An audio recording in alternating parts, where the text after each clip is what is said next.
ఇంకా ఘోరం ఏంటంటే ఇక్కడ ముఖ్యమంత్రి ఏమో కొరత లేదు, ఆర్టిఫిషియల్ షార్టేజ్ అని ముఖ్యమంత్రి చెప్తాడు. కానీ కాంగ్రెస్ పార్టీ ఎంపీలేమో అక్కడ బీజేపీ ఏదో ఇస్తలేదు అని వాళ్ళు ధర్నా చేస్తూ ఉన్నారు. అంటే ఎవరిది డ్రామా అయినా ఇద్దరులా? ముఖ్యమంత్రి ఆడుతున్నది డ్రామానా, కాంగ్రెస్ ఎంపీలు చేస్తున్నది డ్రామానా? ఏది డ్రామానో కూడా రైతులు ఆలోచించాలని చెప్పి నేను కోరుతా ఉన్నా. 51 సార్లు రేవంత్ రెడ్డి గారు ఢిల్లీ పోయారు. 51 సార్లు పోతే కూడా ఈయన ముఖం చూసి కనీసం 51 బస్తాల ఎరువులు కూడా ఇవాళ కేంద్ర ప్రభుత్వం మంజూరు చేయలేదు. ఇంకా ఘోరం ఏంటంటే వాళ్ళ రాష్ట్రంలో గ్రామాలలో పుట్టినరోజు బహుమతులుగా ఎరువుల బస్తాలు ఇచ్చుకునే దుస్థితి వచ్చిందంటే ఇంతకు మించిన సిగ్గుచేటు ఒక ప్రభుత్వానికి ఏది ఉండదు. ఇంకొక మాట కూడా అడగాలి ఈ సందర్భంగా. రాహుల్ గాంధీ గారు, కేంద్ర నాయకత్వం, కాంగ్రెస్ పార్టీకి సంబంధించిన నాయకత్వం, ఖార్గే గారు ఎన్నికల ముందు వస్తారు, డిక్లరేషన్లు అంటారు. వరంగల్లోనైతే పెద్ద పెద్ద మాటలు చెప్పిండు రాహుల్ గాంధీ. రైతు డిక్లరేషన్ అని పెట్టి రైతులకు ఇది చేస్తాం, అది చేస్తాం, బోనస్ ఇస్తాం, 15,000 15,000 రైతు బంధు ఇస్తా, అందరికీ బోనస్ ఇస్తా, కౌలు రైతులకు రైతు బంధు ఇస్తా, రైతు కూలీలకు 12,000 ఇస్తా, ఇన్ని చెప్పిన రాహుల్ గాంధీ రైతు డిక్లరేషన్లో ఇవాళ ఎరువులు దొరకపోతే పార్లమెంట్లో నీ నోరు ఎందుకు తెరుస్తలేవు? ఒక్కటంటే ఒక్కరోజు రాహుల్ గాంధీ గారు మాట్లాడినారా? ఎరువుల కొరత మీద ఎందుకు కేంద్ర ప్రభుత్వం సహకరిస్తలేదని చెప్పినరా? ఇది ఒక్క మాట కూడా అడగలేకపోతే కేంద్రంలో ఉండే కాంగ్రెస్ పార్టీ ప్రధాన ప్రతిపక్ష నాయకుడు కానీ అట్లాగే 8 మంది ఎంపీలు కానీ మీరు ఎందుకున్నారు అని ఇవాళ తెలంగాణ రైతులు అడుగుతా ఉన్నారు. 10 ఏళ్లలో లేని సమస్య, 10 ఏళ్లలో రాని సమస్య, 10 ఏళ్లలో రాని కొరత ఇవాళ సడన్గా ఎందుకు వచ్చిందని చెప్పి మేము రాష్ట్ర ప్రభుత్వాన్ని అడుగుతా ఉన్నాం. అట్లాగే మీరు రాష్ట్రంలో ఉన్న పరిస్థితులు ఇవాళ వ్యవసాయ రంగంలో ముఖ్యంగా ఇవన్నిటినీ మీరు దాచిపెట్టి కావాలని పంటలు ఎండబెట్టే విధంగా కన్నెపల్లి పంపు మోటార్లు ఆన్ చేయకుండా కిందికి నీళ్లు పోతా ఉంటే శ్రీశైలం నుంచి పైన మరి పాలమూరులోని చెరువులు నింపేదానికి అక్కడ మోటార్లు ఆన్ చేయకుండా రాష్ట్రంలో ఎక్కడ కూడా చెరువులు నింపడానికి ప్రయత్నం చేయకుండా కిందికి నీళ్లను పంపే పరిస్థితి ఏదైతే ఉన్నదో ఇది రాష్ట్ర రైతాంగం మొత్తం కూడా చూస్తూ ఉన్నది.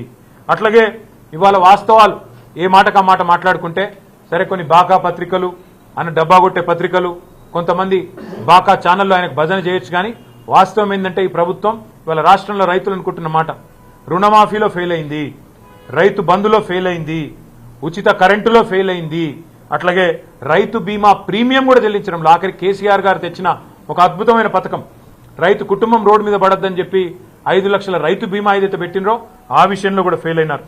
రైతుల ఆత్మహత్యలు తిరిగి ప్రారంభమై ఇవాళ ఉధృతంగా పోతా ఉన్నాయి. ఇప్పటికే 600 మంది పైచిలకు రైతులు ఆత్మహత్యలు చేసుకున్నారు. ఆ ఆత్మహత్యల నివారణలో కూడా రేవంత్ రెడ్డి ప్రభుత్వం ఫెయిల్ అయింది. సాగునీరు అందించడంలో ఫెయిల్ అయింది, పండించిన పంట కొనుగోలులో ఫెయిల్ అయింది, బోనస్ ఇవ్వడంలో ఫెయిల్ అయింది, అట్లాగే విత్తనాల సరఫరాలో ఫెయిలు, ఈరోజు ఎరువుల సరఫరాలో కూడా అట్టర్ ఫ్లాప్. ఇది వాస్తవం. కానీ దీనివల్ల నష్టపోతున్నది 70 లక్షల మంది రైతులు. వారి తరపున తప్పకుండా మేము కొట్లాడడానికి సిద్ధంగా ఉన్నాం. తప్పకుండా మరి క్షేత్రస్థాయి నుంచి రాష్ట్ర స్థాయి దాకా కూడా పోరాటాల్లో బీఆర్ఎస్ పార్టీ ముందుంటది. వెంటనే పోరాట కార్యాచరణను కూడా ప్రకటిస్తాం. అట్లాగే ఢిల్లీకి బస్తాలు మోసేదాని మీద ఉన్న శ్రద్ధ, ఢిల్లీకి మూటలు మోసేదాని మీద ఉన్న శ్రద్ధ ఎరువుల బస్తాలు తెప్పించే విషయంలో మాత్రం రేవంత్ రెడ్డి గారికి లేదు అనేది కూడా ఇవాళ తేలిపోయింది. కాళేశ్వరం ప్రాజెక్టు మీద బురదజల్లంలో ఉన్న తాపత్రయం, దాని మీద బదనాం చేసేదానిలో ఉన్న తాపత్రయం, కేసులు పెట్టేదానిలో ఉన్న తాపత్రయం, సిగ్గు లేకుండా మరి తెల్లారు లేస్తే ఇష్టం వచ్చినట్టు కేసీఆర్ గారి మీద మాట్లాడే మాటల విషయంలో ఉండే ఆరాటం రైతులకు సాయం చేసే విషయంలో మాత్రం లేదు. ఇంకా ఘోరం ఏంటంటే మేము ఏం మాట్లాడినా తెల్లారి ఒంటికాలతో మా మీద లేచే బీజేపీ ఇవాళ రైతులు ఇంత అవస్థల్లో ఉంటే ఒక్క మాట మాట్లాడతలేదు. ఒక్క కేంద్ర మంత్రి మాట్లాడాడు, ఒక్క బీజేపీ ఎంపీ మాట్లాడాడు, ఒక్క బీజేపీ ఎమ్మెల్యే రాష్ట్ర ప్రభుత్వం ఏం చేస్తుందని అడగడు. కనీసం కేంద్రం ఎంత ఎరువులు ఇచ్చిందో చెప్పే పరిస్థితి కూడా మరి కేంద్ర మంత్రులకు కానీ రాష్ట్రంలో ఉండే బీజేపీ పార్టీకి కానీ లేకపోవడం అనేది సిగ్గుచేటు. పక్కనే ఉంది ఆంధ్రప్రదేశ్. ఆంధ్రప్రదేశ్లో మంత్రులు ఢిల్లీకి పోయి అక్కడ మరి కేంద్రంలో ఉండే మంత్రుల్ని పట్టుకొని బతిలాడుకొని మొత్తానికి ఎరువులు తెచ్చుకుంటున్నారు. కానీ మన రాష్ట్ర ముఖ్యమంత్రి 51 సార్లు పోయినా ఇప్పటివరకు 51 బస్తాలు కూడా అదనంగా రాలేదు. మరి 8+8 0 అని మేము ఎప్పుడో చెప్పినాం. 8 మంది బీజేపీ ఎంపీలు, 8 మంది కాంగ్రెస్ ఎంపీలు, రాష్ట్రం నుండి ప్రాతినిధ్యం వహిస్తున్న కేంద్ర మంత్రులు అందరూ కలిపి ఇవాళ రైతులకు సాధించింది గుండు 0 అనేది మళ్ళొక్కసారి తేలిపోయింది.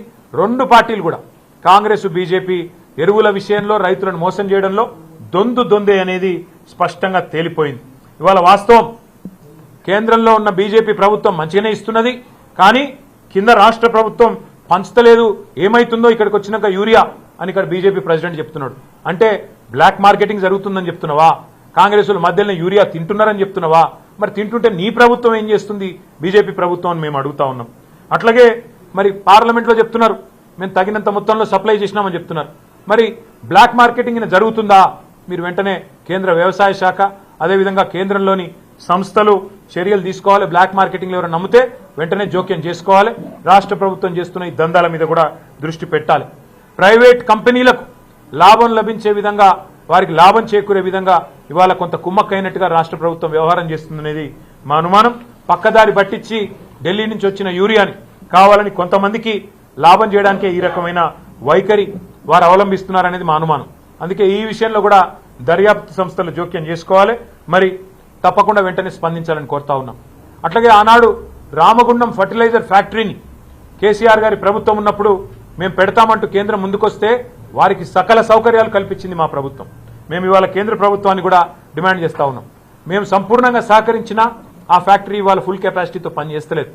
మరి మన దగ్గరనే ఫర్టిలైజర్ ఉత్పత్తి అయ్యి మన రాష్ట్రంలోనే ఫర్టిలైజర్ షార్టేజ్ ఉండడం అనేది మనకు సిగ్గుచేటు. కాబట్టి వెంటనే ఈ విషయంలో కేంద్రం కూడా స్పందించి సమీక్ష చేసి రామగుండం ఫర్టిలైజర్ యూనిట్ని కూడా ఫ్యాక్టరీని కూడా పూర్తి స్థాయిలో పనిచేసే విధంగా చర్యలు తీసుకోవాలని చెప్పి కూడా మేము కోరుతా ఉన్నాం.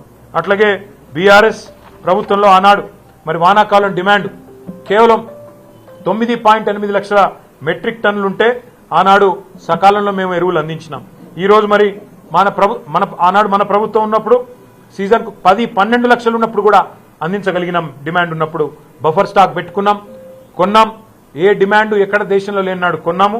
మరి పెరుగుతున్న వ్యవసాయ విస్తరణకు అనుగుణంగా మేము ఆనాడు ఈ రకంగా ప్లానింగ్తో కేసీఆర్ గారి ముందు చూపుతో ముందుకు పోయినాం. కాబట్టే మరి ఎక్కడా కూడా రైతుకి ఇబ్బంది కాకుండా 10 సంవత్సరాలు కాపాడుకున్నాం.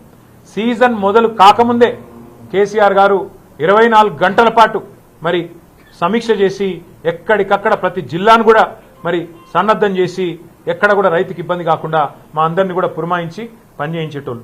ఎక్కడ షార్టేజ్ కనిపించినా ముందే అధికారులు కానీ మంత్రులు కానీ ఢిల్లీకి పోయి మరి తగినంత మొత్తంలో బ్రహ్మాండంగా ఎరువులు సాధించుకునేటోళ్ళం. కానీ ఈరోజు ఈ ప్రభుత్వానికి ఏ పట్టింపు లేదన్నది మళ్ళొకసారి అర్థమైంది. అందుకే రేవంత్ రెడ్డిని మేము అడిగేది ఒకటే, నువ్వు మరి ముందుకు వచ్చి ఎరువులు సరఫరా చేసే విషయంలో స్పష్టంగా బ్లాక్ మార్కెటింగ్ విషయంలో ఈ రాష్ట్రంలో జరుగుతున్న పరిస్థితుల విషయంలో ఒక శ్వేతపత్రం విడుదల చేస్తావా? ఎంత వచ్చింది, ఎంత సరఫరా జరిగింది, ఎంతమందికి ఎంత ఎరువు అందింది, ఎంత పక్కదారి పట్టింది, ఎంత బ్లాక్ మార్కెటింగ్ జరిగిందనే విషయంలో రాష్ట్ర ప్రజలకు నిజం తెలవాలంటే మరి వెంటనే శ్వేతపత్రం ప్రచురించాలని చెప్పి మేము డిమాండ్ చేస్తా ఉన్నాం. లేని పక్షంలో మరి క్షేత్రస్థాయి నుంచి రాష్ట్ర స్థాయి దాకా పోరాటానికి నిర్మాణం చేస్తాము. చివరిగా మరి పోరాటంలోకి పోయే ముందు నేను ఎక్కడికక్కడ ఇవాళ నాకు రెగ్యులర్గా ప్రతి ఊరు నుంచి ప్రతి నియోజకవర్గం నుంచి కూడా ఫోటోలు పంపుతా ఉన్నారు మాకు. అన్న ఇక మా దగ్గర ఇంత పెద్ద లైన్ ఉంది, మా దగ్గర ఇంత పెద్ద లైన్ ఉందని చెప్తా ఉన్నారు. నేను మా బీఆర్ఎస్ సోదరులను కూడా కోరుతా ఉన్నా, ఎక్కడికక్కడ రాష్ట్ర వ్యాప్తంగా ఉన్న మా నాయకత్వాన్ని కూడా కోరుతా ఉన్నా, దయచేసి గౌరవనీయులైన నియోజకవర్గాల ఇన్ఛార్జీలు, ఎమ్మెల్సీలు, ఎమ్మెల్యేలు, మాజీ పార్లమెంట్ సభ్యులు, మాజీ జిల్లా పరిషత్ చైర్మన్లు, జెడ్పీటీసీలు, ఎంపీపీలు అందరూ కూడా దయచేసి రాబోయే వారం రోజుల పాటు అన్ని నియోజకవర్గ కేంద్రాల్లో, అన్ని నియోజకవర్గాల్లో, అన్ని సొసైటీ కేంద్రాల్లో ఎక్కడికక్కడ మరి ఈ ఎరువుల పంపిణీ కాడికి మనం పోవాలి, రైతులతో మాట్లాడాలి. ఆనాటి పరిస్థితి ఎట్లుండే ఇవాళ ఎట్లా ఉన్నదో వారికి గుర్తు చేయాలి. అట్లాగే అధికారులతో కూడా సంభాషించాలి.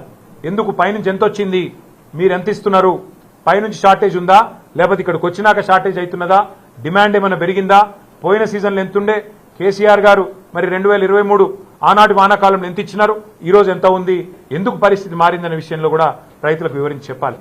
ఇక అవసరమైతే ఇక్కడ రాష్ట్రంలో కూడా మేము కూడా వ్యవసాయ అగ్రికల్చర్ కమిషనర్ గారు ఎవరైతే ఉన్నారో వారిని కూడా కలుస్తాం, వారితో కూడా మరి వ్యవసాయ మంత్రి గారిని కూడా కలుస్తాం, ప్రభుత్వాన్ని కూడా కలిసి అడుగుతాం ఏం జరుగుతుంది, ఎందుకు ఇంత దరిద్రంగా పరిపాలన ఉన్నది, ఎందుకు ఇంత మరి దౌర్భాగ్యమైన పరిస్థితుల్లో రాష్ట్ర రైతాంగాన్ని అవస్థలు పెడుతున్నారో అడుగుతాం.